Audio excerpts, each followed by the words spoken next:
Hello, this is Metal Methodologies podcast. I'm Owen Coggins, presenting a series of talks with metal academics about method, theory, and just doing research in metal.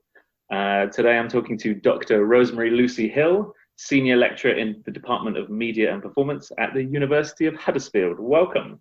Hello, thank you for inviting me, Owen. It's great to chat to you again. Today, we're going to be discussing feminist theory and method in relation to metal studies. So we're going to start with an enormous question.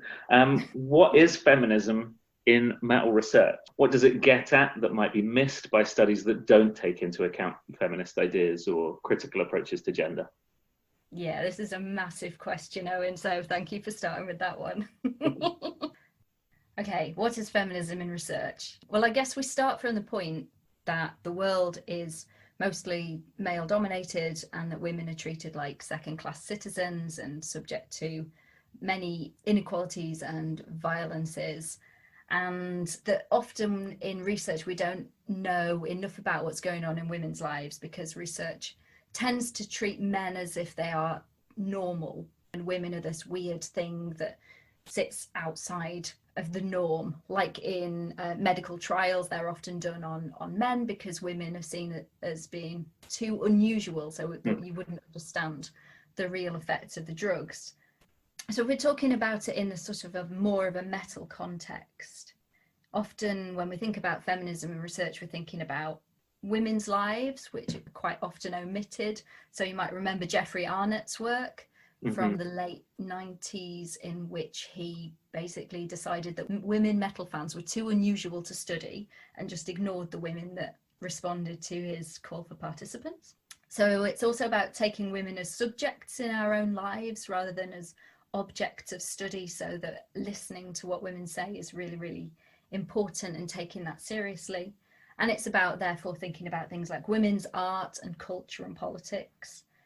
And it's about rethinking what gender means as well. So challenging that idea that we have two straightforward sexes, or that sex is a biological category and gender is something which is socially overlaid onto it. More often now, when we talk about feminism, we're thinking about sex as being socially constructed in the same way that gender is. So we might also think about critical exploration of masculinities and thinking about men's lives as gendered as well. And also when we're thinking about feminism, we're thinking about how gender is tied in with race, age, sexuality and disability. Some of the things that we miss really is that we sometimes just omit women's experiences exclusively from research. So if you think about like the classic subcultural studies like Paul Willis's studies and Dick Hebdige on punk, and you think about Angela McRobbie's critique of that, she says, but these are only people who are going out to gigs, people who are out hanging around on the streets. And then you miss all of that private experience of people who, for our purposes, are going to be music fans, and you don't find out what those more intimate relationships with music might be. And sometimes you get the kind of misogyny gets taken for granted as well. That we might talk more about the PMRC in a moment, but the PMRC is a classic case in which the hearing itself, the Senate hearing in 1985, is just riven with misogyny.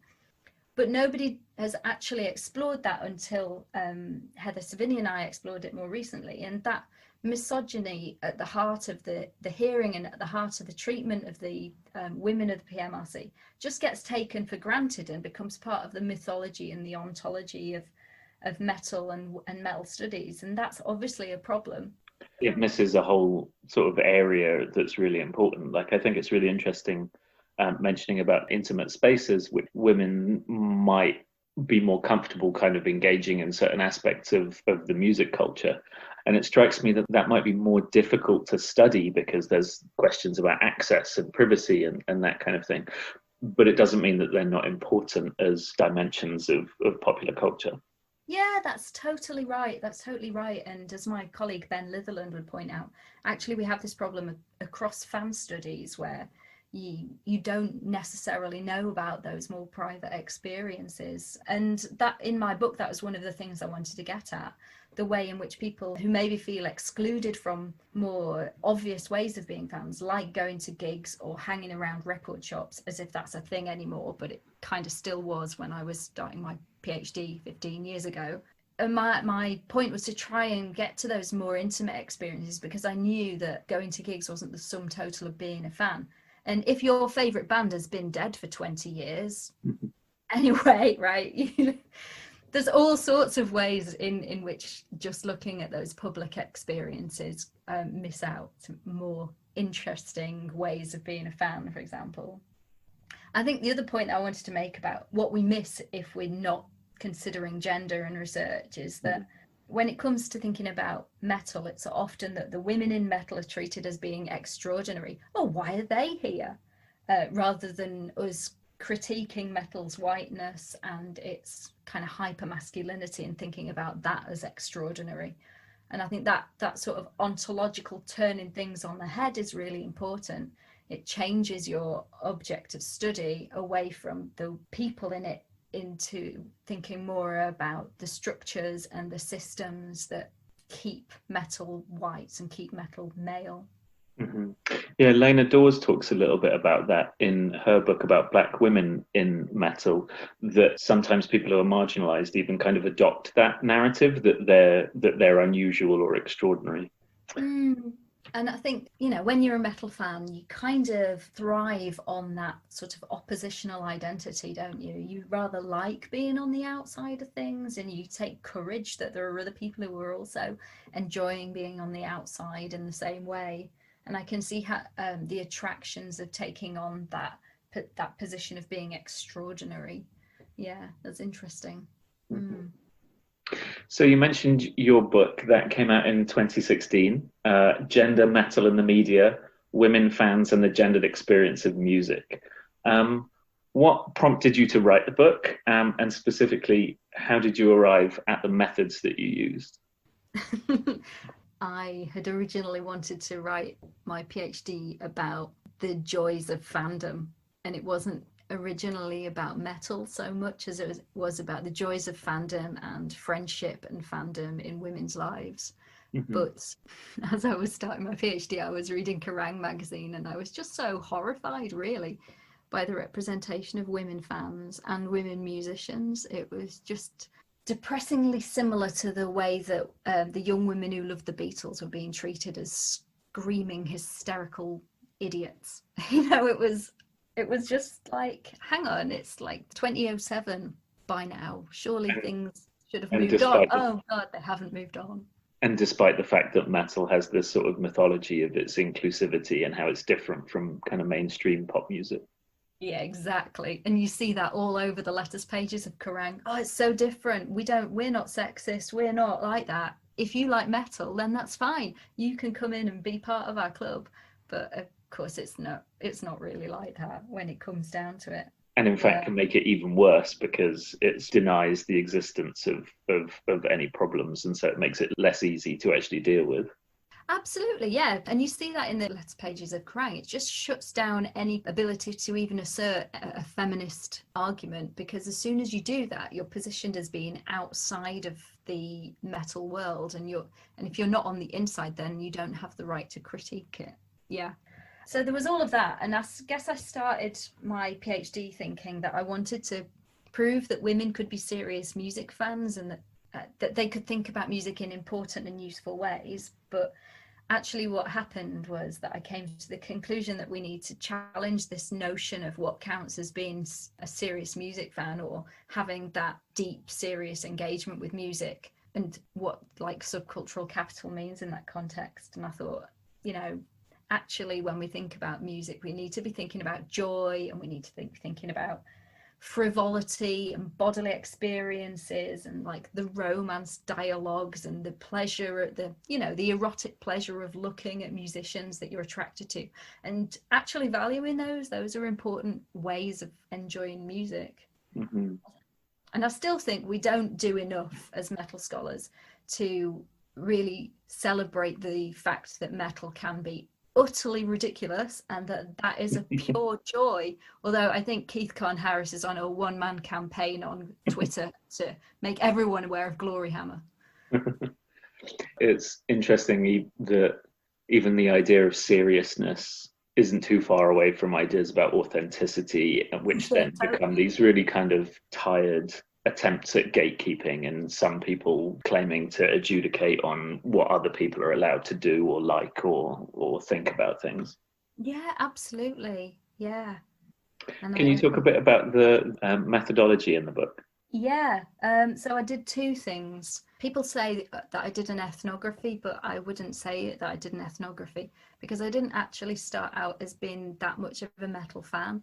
I was reading Kerrang, but I wasn't a huge fan. I had been a fan in my like early teens, and then I don't know, Britpop came along, and if you're in your teens and nobody likes metal and everyone likes Britpop and you want to go and have a good time with your mates, then you have to start listening to Pulp, right?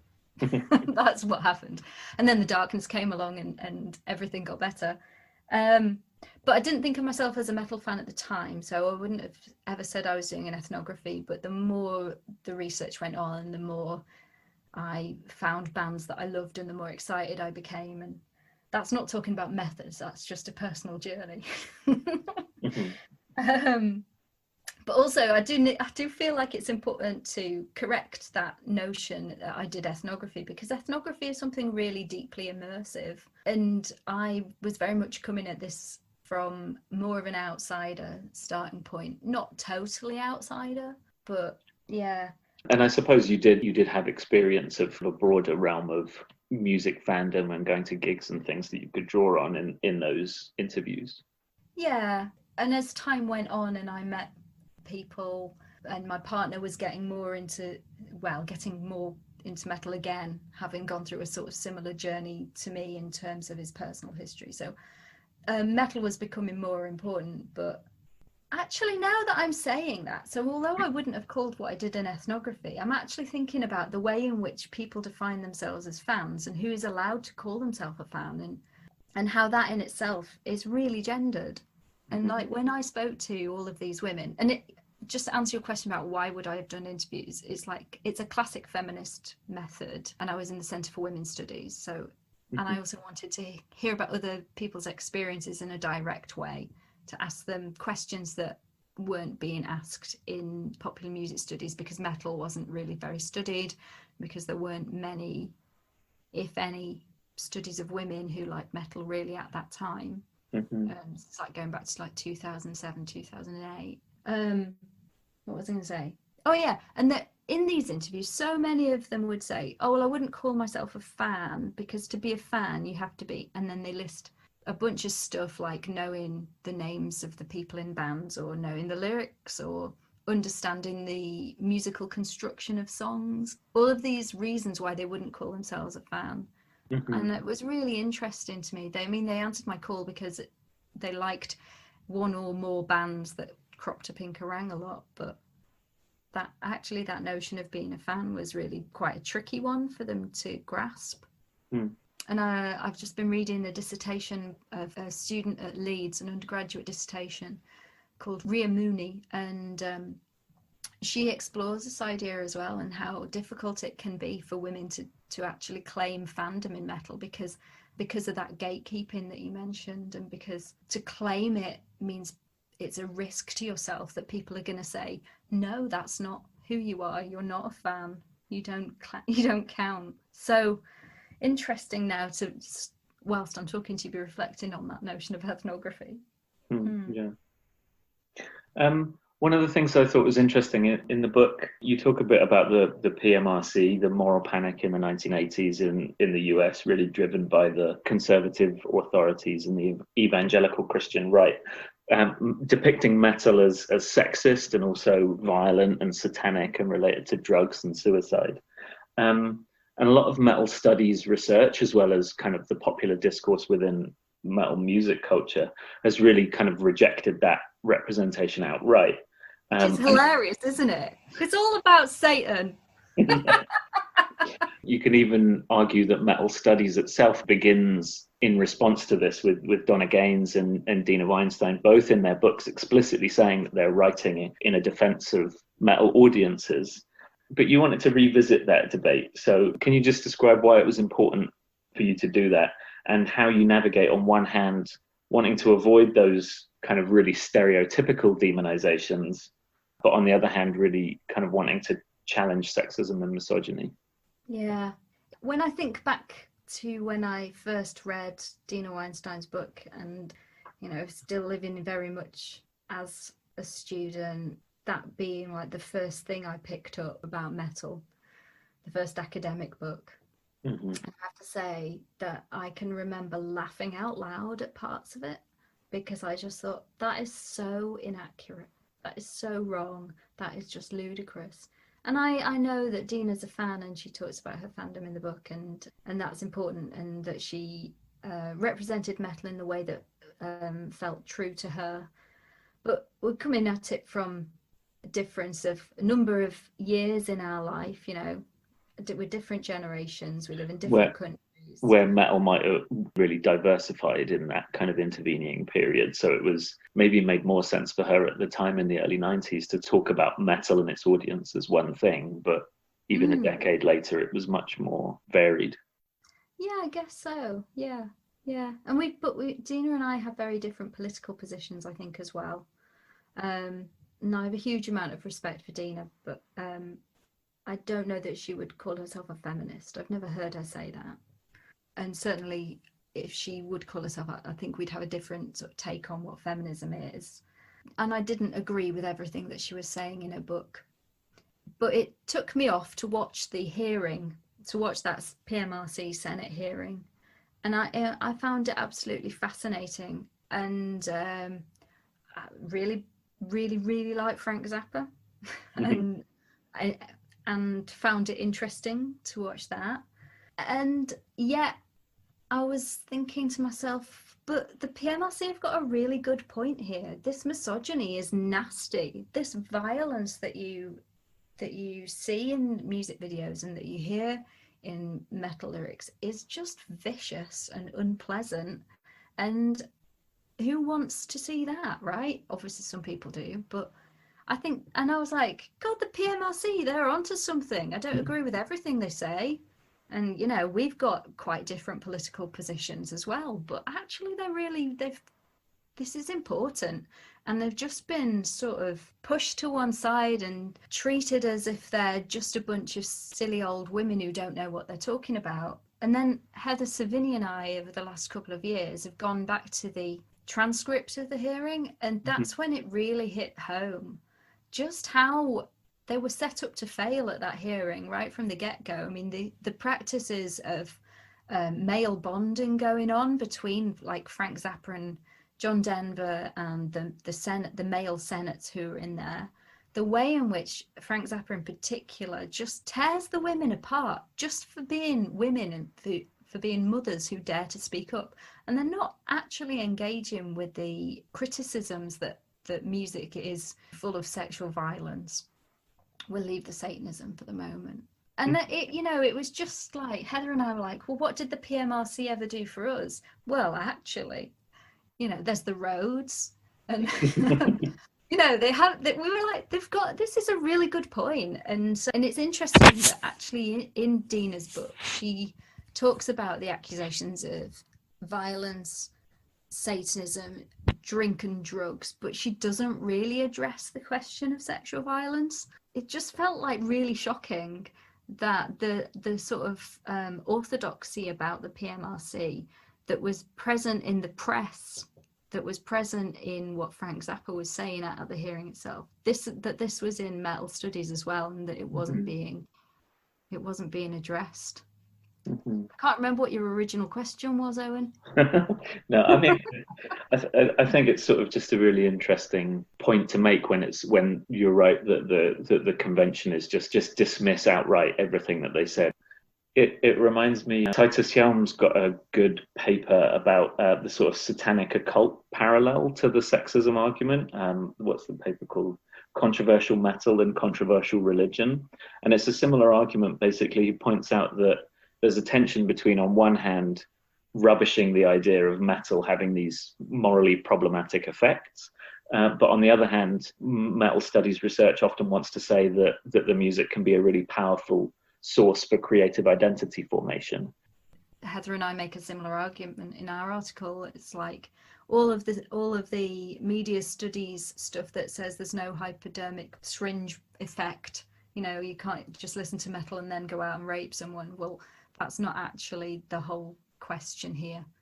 And there are numerous ways in which it might affect the way that you think that human relations work, or what's okay, or what can be culturally represented. And if you're a woman listening to that who's experienced sexual violence or in fear of sexual violence, then it's going to have different kinds of impacts on you. It might be very upsetting. I mean, certainly I increasingly find listening to misogynistic music to be upsetting, like viscerally upsetting.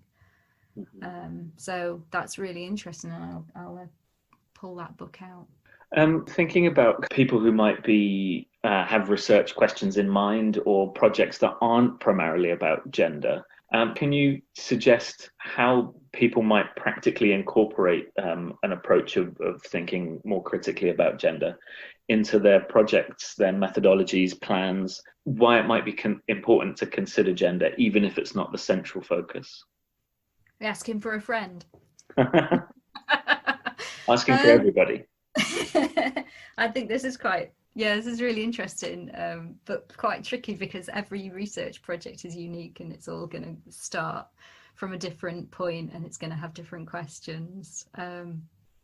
But I've just today sent off a paper about ontologies of metal, like what counts as metal and what we think counts as metal, in terms of thinking about, if we're looking at extreme metal, are we just focusing on really white versions of metal? Or if we're not counting new metal, what does that tell us about our understanding of race and metal? And if we don't think about the mainstream, how are we excluding women fans from our understandings of what counts as metal?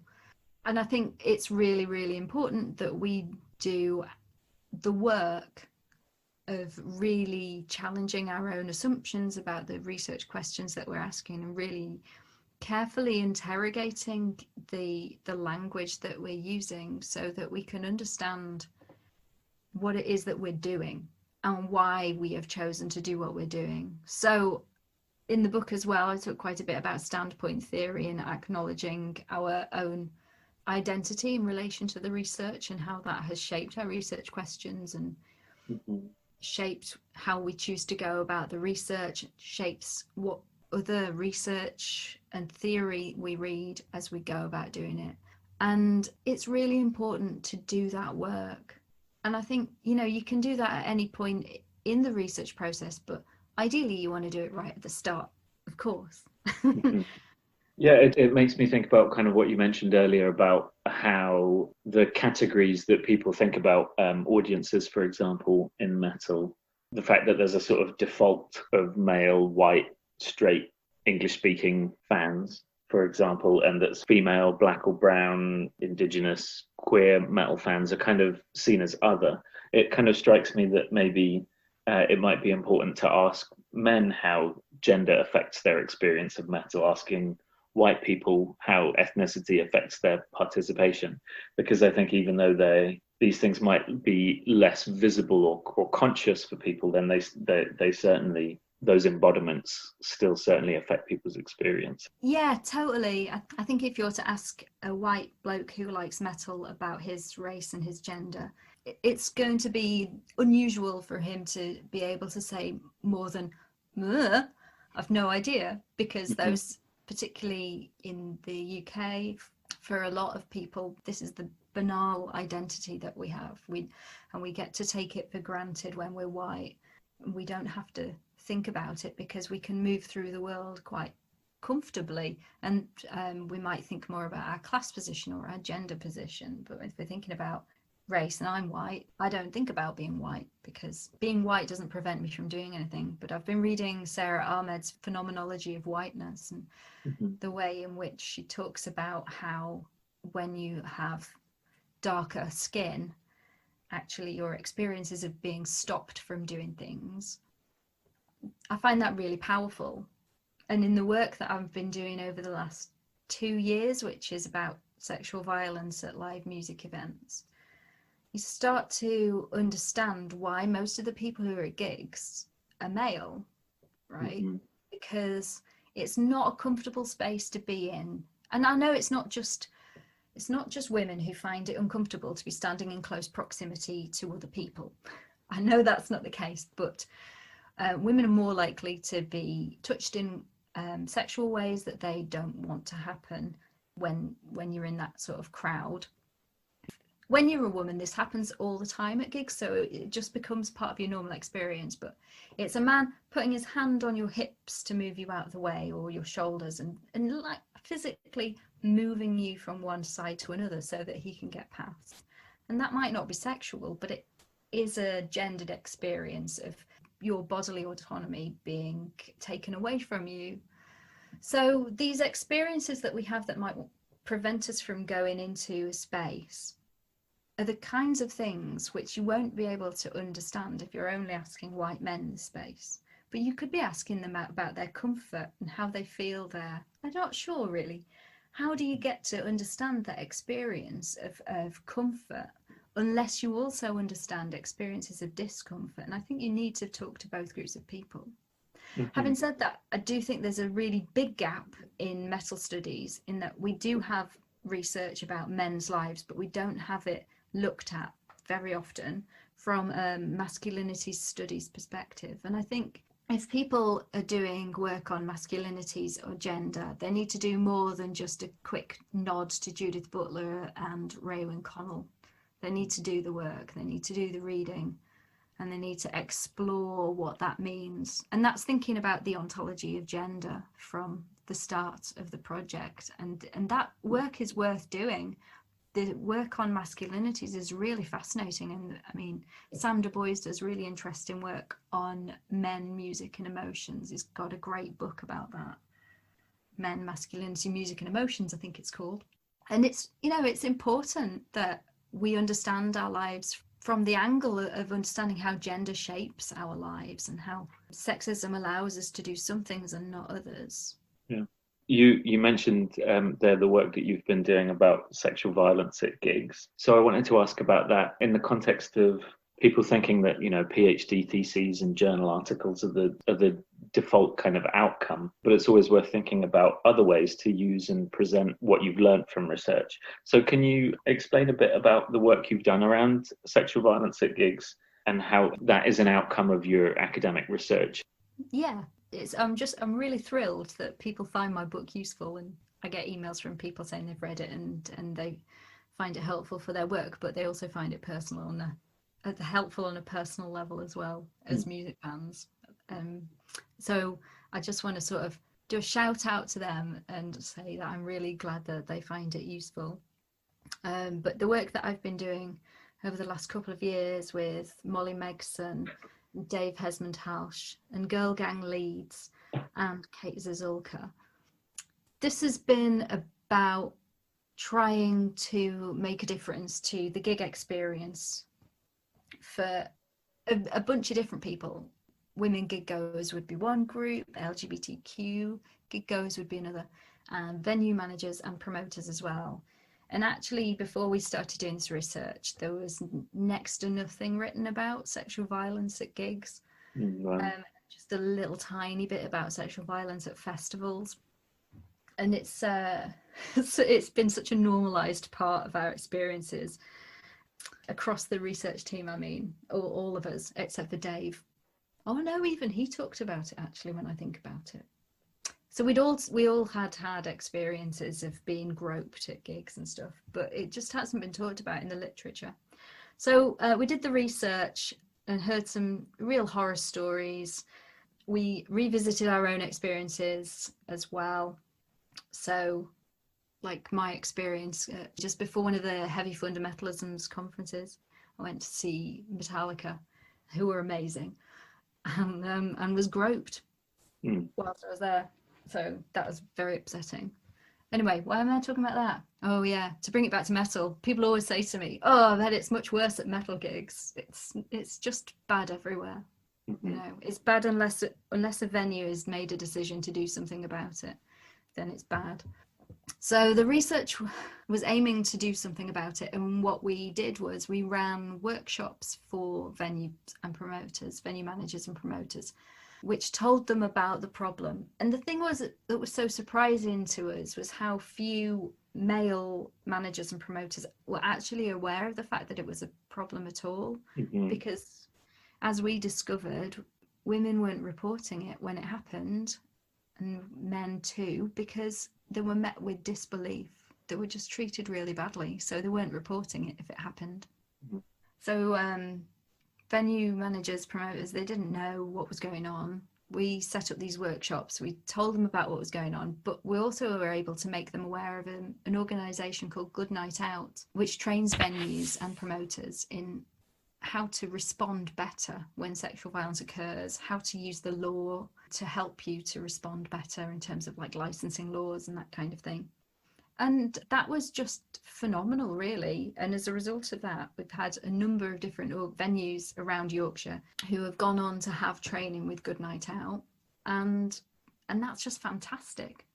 You know, it feels like such a big win to be able to do something that's that directly practical. And I've got to say that Huddersfield University have been brilliant at supporting that research in terms of time and money and resources. They've been tremendous. And the thing that we've just done is we've created a guide to write a safer spaces policy, because we discovered that although plenty of places use safer spaces policies, a lot of places don't, and they don't really understand them, or they don't know how to write them because it's not like their area of expertise. So we've created a website which is a guide to write your own safer spaces policy, and includes a sample safer spaces policy which is called Your Right to Party, Our Manifesto. And we're going to launch that in September when we've just got the final tweaks done. But I'm really, you know, it feels brilliant, and I feel really proud of this website. I'm going to tell you the address. It's saferspaces.org.uk. I just feel like what an opportunity to be able to provide something which is going to be helpful to the music industry and which is going to improve the gig going experience for lots of people, hopefully. Because you want to assume that like most people are not involved or supportive of sexual violence, but at the same time they might not have those kind of steps laid out for them in terms of knowing how to combat it. So I think it's great to have a kind of template that really helps people kind of take action on what's a really important issue. Totally. And, you know, it's easy as anything to just rip something to shreds and be critical about it. But to actually work out how to address the problem is a whole other fascinating intellectual challenge, which has brought me into a whole new area of liberal feminism, which I didn't expect, but to think about things like the discourse of snowflakes and the conflict between different political ideas, and to work with those different discourses. It's just been brilliant, actually. You know, it's intellectually satisfying as well as practically satisfying. Yeah, I think you're right. There are so many ways in which people don't know what to do, but they want to do something, but they just don't know what it is. And, you know, people talk to us about it being this, it's a really big societal problem, isn't it? And therefore we don't know where to begin to address it. And if you can say, well, you can start here by doing this, and it's a small thing, but then you can do this bit as well, and you could maybe just keep adding on, then you might go some way to mitigating the problem. Yes, it's a societal problem and we can't solve that overnight, but you can do what you can in your own environment. And as well, it's being really important to kind of emphasize that it's about everybody's right to have fun. It's not attempting to add in unreasonable rules for anything. It's just actually defending everybody. Nobody should be sort of stopped from having fun. There's just abuse and violence need to be removed. Yeah, exactly. And you know, it was quite a breakthrough when I was at the swimming baths one day and I saw the sign on the wall and saying no running, no jumping, no bombing, no petting. And I was like, this is it, you know, you go to the swimming baths and it's totally normal to know that there are rules to keep you safe. You might want to bomb and spit and pet, but, you know, there are rules to help keep you safe while you're there. And that's just normal and ordinary. that's like a framework to enable you to have fun. Yeah, so I think it's a great example of feminist research having that real academic output, but also kind of contributing to making positive changes. So I guess we'll finish with the traditional final question, which is to recommend some feminist metal. I'll go first. My suggestion is Feminazgul. It's atmospheric, sort of almost ambient black metal, feminist and anti-fascist with a bit of Tolkien thrown in. Their full album, No Dawn for Man, came out earlier this year. What about you? I'm going to highlight Svalbard from Bristol, and in particular the song Feminazi, who are, I don't know, I'm not sure what genre I would call them, death-ish, maybe? Deathish metal, in that there's elements of black metal in there as well. And I think probably roller coaster metal. I know that Serena Cherry is really into roller coasters. Yeah, and I also wanted to do a shout out for my fellow West Yorkshire and dark hair as well, who I find very inspiring and moving, very moving as well, mesmerizing on stage. Brilliant.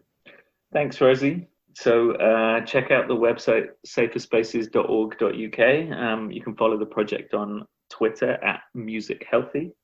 There'll be references and links relating to the research that we've mentioned in this conversation at the International Society for Metal Music Studies website, which is metalstudies.org. And that's also a good place to look for info about membership and upcoming events and publications, and more of these discussions of metal methodology. So see you next time. Thanks very much for having me, Owen.